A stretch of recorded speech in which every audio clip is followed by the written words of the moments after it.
l'Esquerra Republicana de Vilassar de Mar, també l'Isidor Marí per acompanyar-nos i fer la presentació pròpiament formal de l'autor i del llibre, i també la Pepi per portar els llibres i l'ANC, perdó, sí, és veritat, que és un acte que hem fet conjuntament amb l'ANC de Vilassar de Mar. I això també és una cosa que vull agrair-vos de poder col·laborar, que és una cosa bona, positiva, poder col·laborar entre entitats del poble. I res més, us dono la paraula, fem la presentació de l'Isidor, la intervenció del Damià i després donem la paraula al públic, oi? Sí. Començo jo? Sí? Sí. Molt bé, bon vespre a tothom, gràcies per venir i si hi ha algun valencià, també bona diada. No és que s'hagi triat expressament, però és un dia assenyalat. I gràcies, Damià, també per la confiança d'encarregar-me aquesta presentació, espero que no defraudi, perquè al llarg d'aquests darrers mesos, com ja deveu haver vist, o almenys n'heu sentit a parlar, aquest llibre ha tingut presentacions de to major, amb persones de primer nivell, tant del món polític com del món judicial o jurídic, i per tant tinc la sensació que la meva presentació no serà tan especialitzada, diguem-ne, o almenys no tindrà el to que han tingut les altres, però de fet em tranquil·litza que en una d'aquelles presentacions que vaig veure en línia, el Jaume Alonso Caguillas deia, i crec que té bona part de raó, que els que hem viscut i hem seguit amb una mica d'atenció el que ha anat passant aquests darrers anys i dècades és com si haguéssim fet ja un màster en dret i sobretot en ciència política i en magarrufes polítiques i judicials. Una mica ja en tenim alguna experiència. I, evidentment, jo voldria subratllar l'interès de la lectura d'aquest llibre. A mi m'ha interessat, m'ha agradat, a més és un llibre que he llegit molt fàcilment, no és un llibre complex, en canvi és un llibre molt documentat, és un llibre amb una gran quantitat de referències internacionals i més properes, és a dir que això, el fet que sigui un llibre amè i de bona lectura no vol dir que sigui un llibre que no va al fons i que no està ben informat de tots els temes que està comentant. Clar, jo puc parlar, si després convé en el col·loqui,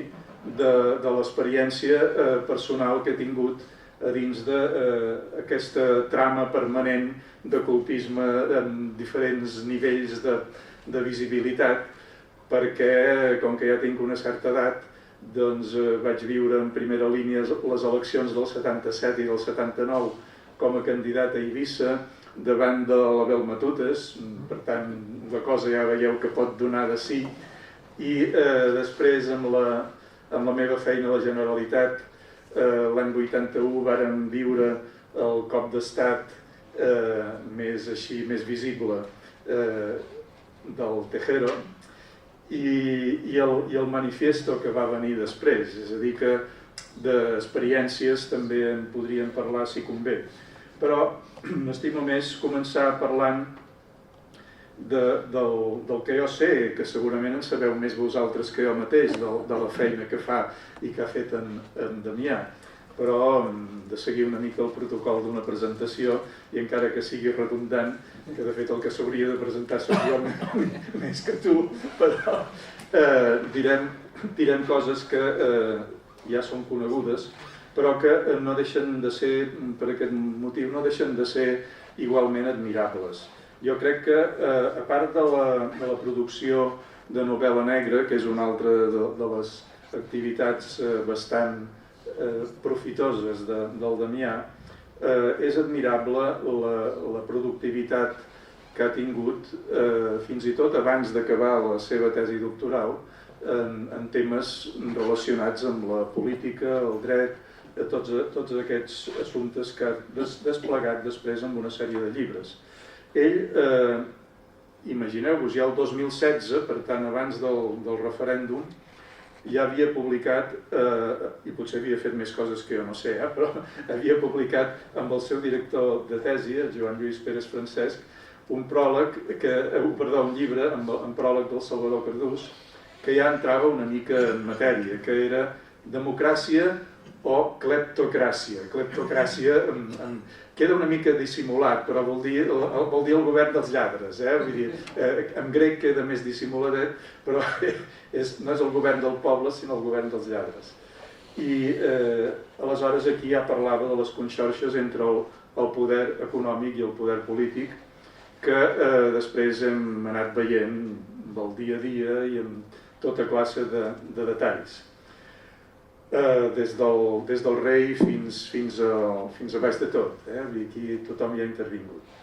Però és a partir de la tesi doctoral que va fer el Damià sobre el procés sobiranista, quan organitza més concretament en 3 llibres, per ara, no sé si en vindran més, en 3 llibres, aspectes complementaris de la corrupció de la democràcia espanyola, que figura que és una democràcia plena, però en realitat del que és plena és de forats.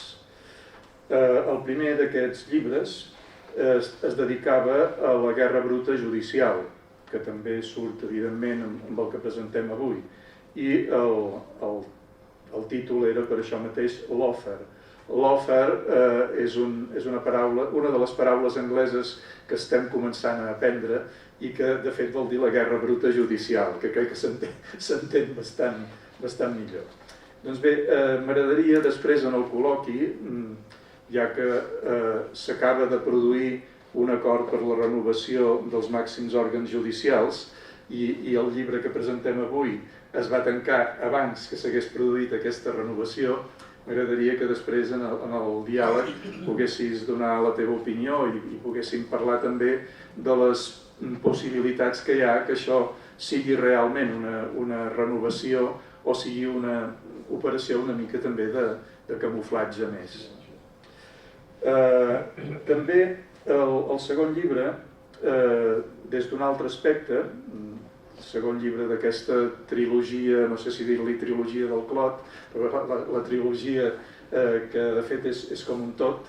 era Anatomia del Deep State espanyol. Tornem a trobar aquí un anglicisme en el Deep State, que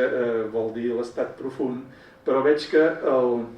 en Damià prefereix parlar d'estat dual. Estat dual perquè, com veiem i estem acostumats a veure, és un estat amb aparença de democràcia, però que té una segona, un rerefons, i és precisament destapar aquesta ficció el que fa el segon llibre.